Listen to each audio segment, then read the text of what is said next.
Gold above $10,000 an ounce sounds insane, right? But now a new target is circulating, $12,595 per ounce. Before you dismiss it as hype, here's the logic. Historically, central banks held 33% to 50% of their reserves in gold. Today, it's closer to 10 to 15%.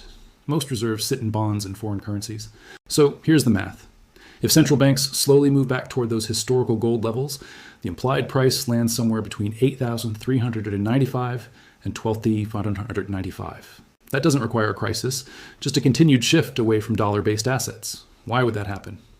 Because rising interest rates mean bigger government deficits. Bigger deficits mean more treasury issuance. More treasuries push yields higher.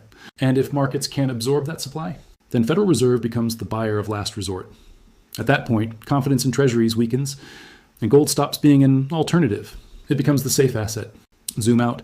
Gold is already up over 70% in the last year. Recent pullbacks were quickly bought. That tells us this move is structural, not speculative.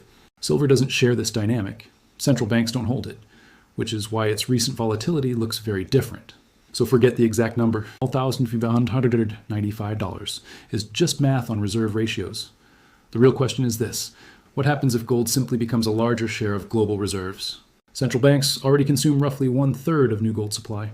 If that demand rises even modestly, prices must adjust, because the gold market is small. So is 5,000 a peak? Or is it just another valley on the way higher? That's the cycle everyone's trying to figure out.